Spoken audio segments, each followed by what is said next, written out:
My name is Autumn. I'm 38 years old, and I live in a peaceful town just outside of Seattle. Our house, the home I poured my heart into building with my husband over the past 12 years, should have been the safest haven in the world. Yet that day, it became the place where all my illusions crumbled in an instant. That day was a Wednesday. I walked into my husband's office, as I did every week, to place the freshly laundered clothes on the brown leather chair he always sat in.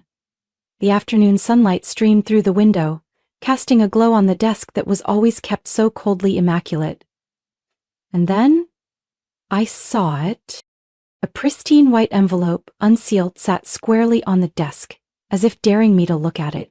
I froze, my heart pounding. I hadn't intended to snoop or be nosy, but the strangeness of it, the way it was left so carelessly, right in the middle of a desk usually neat down to the last sheet of paper, kept my eyes locked on it. And then I saw the neatly printed letters on the front.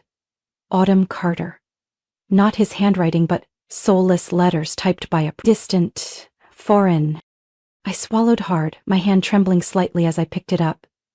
I pulled out the paper inside, my eyes skimming over the words that seemed to blur under the shock washing over me. But then each word, each razor-sharp phrase cut into my heart. Petition for divorce. Equitable division of property. Irreconcilable differences. That cold paper erased all the years we weathered storms together, all the hardships we shared, all those sleepless nights I spent by his side as he worried about work, all the times I held his hand at the hospital when he lost his father, all of it now reduced to a few detached lines, waiting for signatures to end it. But what sent an even deeper chill through me was the note clipped behind the petition. Send to attorney by Friday. Don't let her find out beforehand. I, the wife who stood by him for 12 years, was now just a her, a stranger in the tidy plan of a man who once swore to love me forever.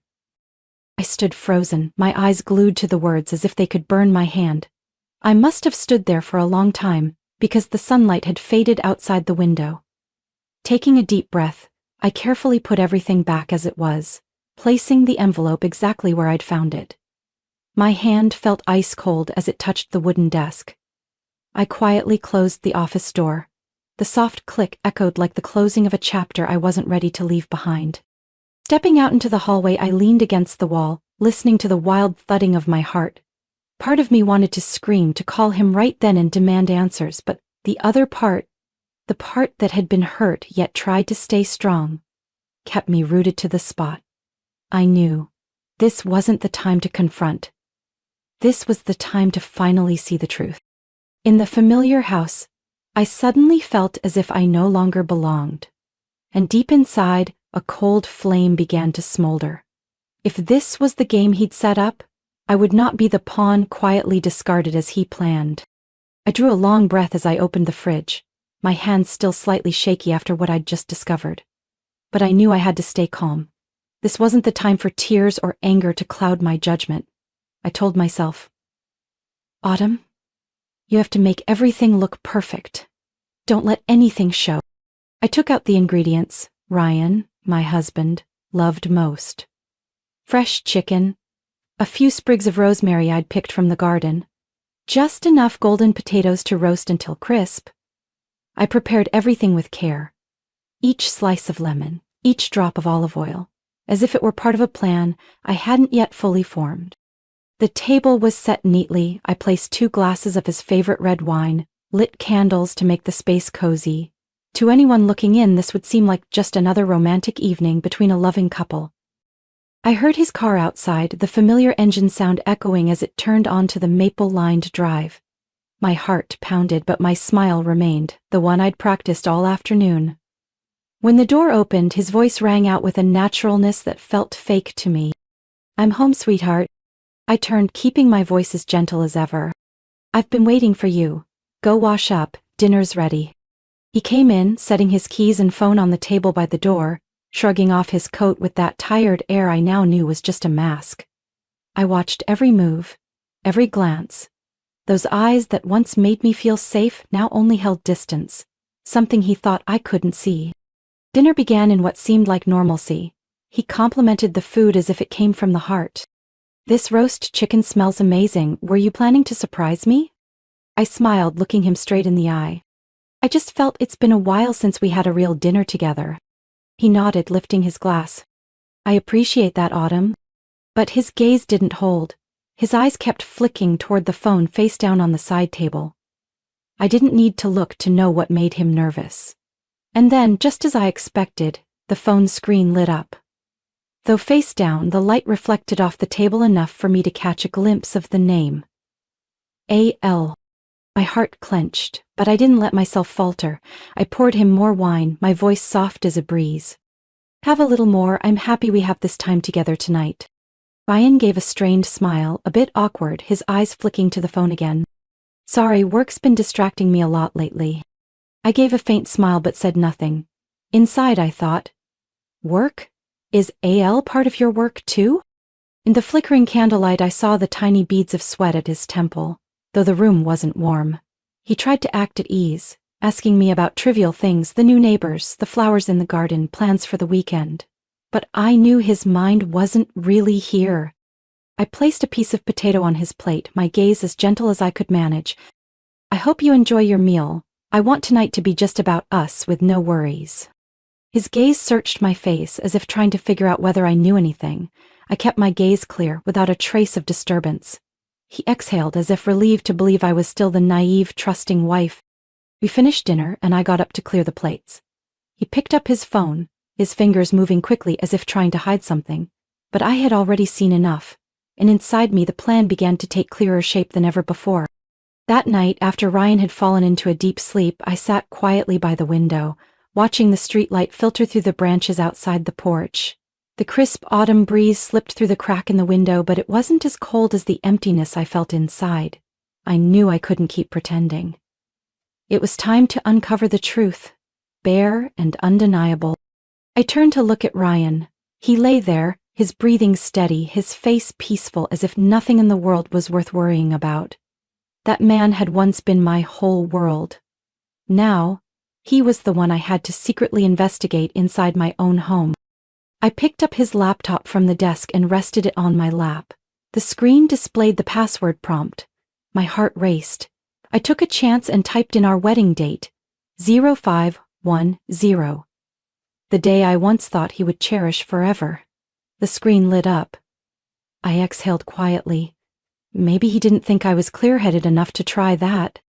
I started scrolling through folders, emails, documents, and then, like a blade cutting deeper into my pain, I found a series of messages exchanged with the address, allison.lee@brightonmedia.com. The words appeared before me, pouring fuel on the fire that had been smoldering for so long. "I'm counting down the days until we can finally be together. She won't suspect a thing. Autumn always trusts too easily. The divorce will be finalized before Christmas, don't worry." I saw the photos they had sent each other. Photos that, with just one glance, made it clear their relationship had long crossed the line of being just colleagues. My hands trembled, but I forced myself to keep going. I navigated to the document storage. A PDF file appeared with the name, Divorce Draft _ Autumn Carter. I opened it. Every line, every word was cold and final. Assets to be divided 50-50, excluding husband's inherited property. Agree not to dispute ownership of the primary residence. Signed before December 10th to finalize paperwork before the holidays. I bit my lip, wondering how the man who once shared everything with me could be this calculating. But it didn't stop there. I kept searching, and then another file caught my eye. Legal Services Contract, Green and Martin LLP. I opened it and saw the contract date, 2 months ago, before I even began to notice him growing distant. While I was worried he was exhausted from work, he had already been planning his perfect exit. I sat silently, the light from the screen casting my reflection on the window glass. I looked like a stranger, or rather, I had just become someone entirely different. Someone who no longer blindly believed in promises. I shut the laptop, carefully putting it back where it belonged. The soft click as it closed sounded like a knock signaling the start of a new chapter, darker, but one that demanded I be stronger. I returned to bed, lying down beside Ryan. He still slept soundly as if there was nothing in the world worth worrying about. I stared at the ceiling, where the dim streetlight painted vague shapes. I had once believed in this home, thought it was built from love and effort. Now, it was just a shell for lies I had never imagined. But from this moment on, I would no longer be the Autumn who waited for him late into the night, or the Autumn who left coffee on his desk every morning. I would be the woman who protected herself, and protected what I deserved. The next morning I sat by the window, the coffee in my hand long cold. The early sunlight shone on the fiery red maple leaves outside, breathtakingly beautiful, but inside I felt only a cold emptiness. I knew I couldn't face this alone. If Ryan had planned so carefully, I needed to prepare my own way out, or rather a way to reclaim what was mine. That afternoon, when Ryan texted to say he'd be home late because of a sudden meeting, a reason that now sounded like a joke, I drove to the law office I'd found through a referral from an old friend. The office bore the name Diane Morrow, a name that just a few online searches revealed as renowned, sharp, unyielding, and highly skilled in complex divorce cases. Diane greeted me with a firm handshake and eyes that were both piercing and strangely warm. She invited me to sit down and listened as I told her everything, from the envelope on Ryan's desk, the emails, the photos, to the divorce draft and the contract with his lawyer that I had found. He thought you'd quietly sign, lose everything before you could react, Diane concluded, her voice low but steady. But starting today, we're turning this game around. She went through the documents I brought, each piece of paper, each photo, each printed email. She took quick notes, her eyes lighting up when she spotted crucial details I hadn't even noticed. See here, all of his money transfers started right when that affair began. This is clear evidence of financial misconduct. And you still have the bank transaction history for both of you? I printed everything out right here. I pushed the file toward Diane, my voice so calm it surprised even me. Diane smiled, the kind of smile a warrior gives when they've found their opponent's weakness. Perfect. Now we need a financial expert. I'll recommend someone. The next day, I arrived at the office of Mark Turner, a financial advisor with experience handling complex disputes. Mark, in his early 40s, was calm, but had eyes sharp as a blade. He examined every statement, every hidden transfer Ryan had made. The weakness of men like your husband is they're too confident in their cover-up. But he's left a digital trail everywhere, and look at this. The timing of these transfers lines up with the trips he claimed were for work. Not to mention, some amounts weren't reported to the tax authorities. I looked at Mark, my heart pounding. Are you sure? Sure enough that if there were an audit, Ryan would be in serious trouble, Mark confirmed. This will be a weapon not just for your divorce, but one that'll make him think twice before trying to go head-to-head with you. On the way home, I stopped in front of a small psychology clinic. The sign was modest, but inside I found a quiet ally for my mind. Dr. Rachel Keller. I didn't know what I expected when I walked in, but just minutes into our conversation I felt one thing. I needed this place to keep myself grounded. Rachel listened without judgment, without interruption. Then she spoke, her voice gentle. Autumn, men like your husband often build a story in their minds to justify what they're doing. He needs to believe you no longer love him so he can feel his betrayal is justified. I nodded slightly, tears quietly welling in my eyes, not from pain, but because I felt I was beginning to reclaim control. He thinks I'll be weak, but I won't let myself fall apart. Rachel smiled, her eyes filled with encouragement. You're already stronger than he ever imagined, Autumn. After those meetings with Diane, Mark, and Dr. Keller, I returned to my home with a different mindset. I had cried, I had hurt, I had felt despair. But now, every morning I woke up, I put on a new mask, the ideal wife, the woman Ryan still thought he was cleverly manipulating. The warm dinners continued as usual. I asked him about work, about his health, about weekend plans. Each time he said he was busy, I smiled. I understand. I just hope you remember to take care of yourself. A few times, I gently suggested. Ryan, maybe we could try marriage counseling. I think it might help us understand each other better.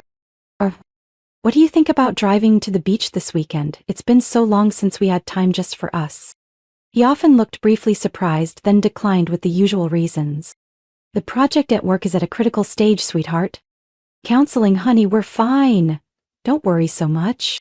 I nodded, my gaze trusting and gentle, helping him feel even more certain that I was still lost in the illusion he'd created. But behind that smile, step by step, I quietly tightened the net. One evening, when Ryan called to say he'd be home late because of an important client meeting, I took a small device from the drawer, the recorder I had carefully chosen and set up. When he pulled into the garage, I seized the moment while he went upstairs to change and discreetly hid it under the driver's seat, tucked close to the back where he'd never notice. From that day on, whenever he left the house, I waited patiently. And then, as if fate was on my side, within just a few days, I had what I needed. That night, after he went to shower, I went down to the garage to retrieve the device. In the familiar office, I sat at the desk, put in my earbuds, and played the recording, my heartbeat matching the clicks in my ears. At first, it was just the sound of the car, the radio, distant background music.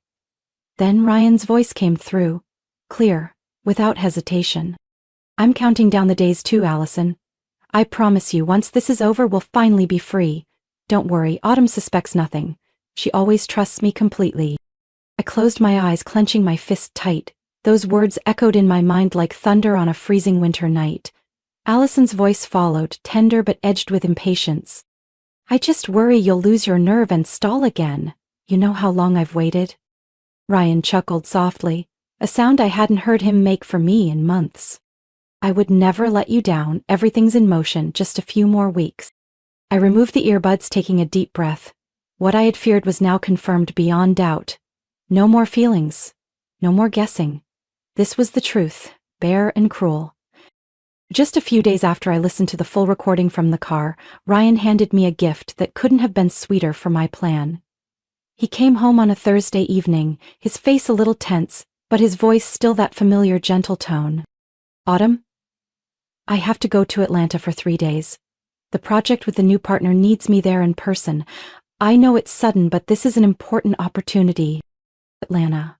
I inclined my head, a practiced smile on my lips, one he would never doubt.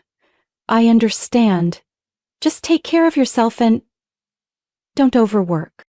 He hugged me, kissed my forehead like he always had, and I let him, as if I were still the naive wife in his eyes. But I had seen Allison's birthday calendar. I knew exactly where he planned to go. And it wasn't Atlanta. Early the next morning, I stood by the window, watching him pull his suitcase to the car. He still gave me that usual goodbye smile and kiss, unaware that each gesture only made me more determined. When his car disappeared behind the trees, I sat down at the kitchen table, opened my laptop, and started on the next steps Diane and Mark had outlined. I went through all the bank statements, pay stubs, and tax records for both of us. Every figure, every transaction I noted carefully. Mark was right. Ryan hadn't reported much of the extra income from his private consulting work, and those funds had been transferred into a newly opened account I had suspected. Next, I called the private investigator Diane had recommended earlier. Mr. Leonard, an older man with a calm voice, who had handled more than a few cases people wanted buried. "I need confirmation of my husband's real location for the next 3 days," I said directly. "He claims he's on a business trip in Atlanta, but I have reason to believe that's a lie." Mr. Leonard didn't ask more, only replied simply, "Don't worry, I'll get you the information as soon as possible." That afternoon, I prepared a fruit basket and visited Ryan's parents' house. His mother, Margaret, greeted me with a warm smile. "Autumn, what a nice surprise. Come in, dear, I just finished baking." I sat at the dining table, listening as she chatted about family matters, nodding, asking questions here and there. When the conversation touched on the family's lake cabin, I gently added, "I always trust Ryan, so with finances and paperwork, I share everything openly. I believe he does the same." Margaret hesitated briefly, then nodded. "I believe so, Autumn. Ryan loves you. He always tells me you're his greatest support." I smiled, looking her straight in the eyes, planting the smallest seeds of doubt where I needed them. I didn't have to say more. Sometimes silence weighs more than 1,000 words. As I left Margaret's house, my phone vibrated. A message from Leonard. "Not Atlanta. He's currently at Laguna Beach Resort. Doesn't look like he's alone." I pulled over, staring at the message. My heart no longer ached like before. Instead, I felt a strange relief. What I needed was now in my hands. The final piece of the puzzle had fallen into place. Now it was just about waiting for the right moment to flip the board Ryan thought he controlled completely. Ryan's secret getaway ended and he came home late on Sunday night. The porch light cast a glow over his face. The face I once thought was the safest place to lean on. But tonight, his eyes avoided mine. His smile was forced, and his steps hesitant as he approached the door. I welcomed him with a gentle smile as always. "You're home. I just warmed up some soup. Have a little to settle your stomach?" He shook his head, hanging his coat on the hook. "I'm too tired. Maybe tomorrow? Sweetheart, we need to talk." I nodded, poured him a glass of water, and sat across from him at the table. My heart raced, but my face stayed as calm as I had practiced all this time. Ryan took a deep breath, unable to look me in the eye. "Autumn, I've thought about this a lot. I think we should end things. I don't want to hurt you anymore. We can handle this peacefully so no one has to suffer. You deserve a fresh start." I looked at him, giving him that same false compassion he'd expected from me all this time. "Ryan, I used to hope we could save us, but are you sure this is what you want?" He took my hand, trying to keep his voice gentle. "I'm sure. I don't want us to keep going when neither of us is happy. I've spoken to a lawyer. It can all be quick and smooth." I pulled my hand back, slowly taking a thick file from the drawer and placing it in front of him. "Ryan, I've prepared too. But not in the way you think." He frowned, opening the file. On top were printed emails between him and Allison, along with photos of them together at Laguna Beach. Next came the bank statements, the shady transfers, and a tax report marked up by Mark, highlighting the unreported income. Last was the draft divorce agreement Diane had prepared, with terms: I keep the house, receive half the assets, gain ownership of the small company we co-founded, and access to the hidden accounts. He looked up, his face growing pale, his lips trembling. You've been spying on me?" I shook my head, my voice steadier than ever. "Not spying, Ryan, protecting myself." He exhaled, trying to regain his composure. "This isn't what you think. I meant to be honest with you. Everything you have here, it's just a misunderstanding." I gently placed my phone on the table. The screen lit up, showing 3 drafted emails addressed to his boss, the tax office, and his parents. "Ryan, I don't need explanations anymore. I just need you to choose. Sign this with these terms and it ends here, or refuse, and those 3 emails will be sent within 24 hours. He shot up, the chair toppling behind him, his eyes wide with panic. "Autumn, you can't do this. You'll ruin me." I looked up at him, and for the first time since it all began, my eyes held no trace of softness. "No, Ryan, I gave you the chance to choose. I'm not ruining anyone. You did that to yourself." He stepped closer, his voice breaking. I'm sorry, please don't do this. Just give me a little more time." I smiled, this time a smile that wasn't fake. "You have 24 hours. After that, it won't be your decision anymore." That night, as he sat silently, lost in thought in his office, I stood by the window, looking out at the night. The breeze through the trees felt like it was comforting me, reminding me that at last I was no longer the passive woman in my own story. The next morning, as sunlight streamed through the curtains, I woke with a strange sense of relief. Ryan had been waiting for me in the dining room since early. His eyes were red from a sleepless night, his once confident face now tired and lost. On the table was the file I'd given him the night before, signed by him on every page, every section. He pushed it toward me, his voice hoarse. "I signed it, Autumn. I don't want to fight you. I just want this to end without more hurt." I looked at the file, nodded gently, feeling no triumph. No one truly wins in a battle like this. Only fairness needs to be restored. Diane handled the paperwork swiftly and precisely. 3 months later, the court officially approved the divorce agreement. I kept the house we once called our home, half the assets, and full ownership of the small business I had poured my heart into. While Ryan had seen it as a burden when he started his affair, in the first days after the divorce, the house felt strangely quiet. No more familiar footsteps, no more trace of his cologne. Just me and rooms filled with memories. But I wouldn't let myself sink into sadness. I set about transforming everything. I replaced the cold gray paint Ryan once called elegant with soft olive green for the living room, warm pale yellow for the kitchen. I hired someone to repair the wooden fence and planted lavender and wild daisies in the front yard. In the afternoons I pruned, weeded, and arranged small flower pots on the porch. Things I had always wanted to do but Ryan had called a waste of time. With each brush stroke, each turn of the soil, I felt lighter. The house no longer trapped memories. It became proof of the strength of starting over. The business thrived beyond what I'd imagined. I expanded our services, hired 2 enthusiastic young employees. They looked at me with trust, and I truly felt like the captain of my own life. 6 months passed in a busy, peaceful rhythm I had never known before. And then, one early spring afternoon, the doorbell rang. I stepped onto the porch and froze. Ryan. He stood there, hair disheveled, his face stripped of its usual confidence. His eyes, as he looked at me, were filled with regret and longing. "Can we talk, Autumn?" he asked, his voice lower, heavier. I stayed silent for a few seconds, then nodded, inviting him onto the porch. I no longer feared seeing him. I no longer worried I'd weaken, because I knew I was different now. He glanced around, surprised at the changes, the flower pots on the porch, the fresh paint on the walls, the swing I had added. The house, it looks so different. "It reflects my life now," I answered lightly. Ryan sighed, eyes glistening. "I was wrong, Autumn. I lost the most precious thing I had. I thought there was something better out there, but there wasn't. I regret it. I truly regret it. I hope you'll give me a chance to make it right." I looked at him, no longer angry, no longer in love, just at peace. "Ryan, what's lost can't be reclaimed. I've found the peace I needed. It doesn't lie in patching up a broken relationship. It lies within me."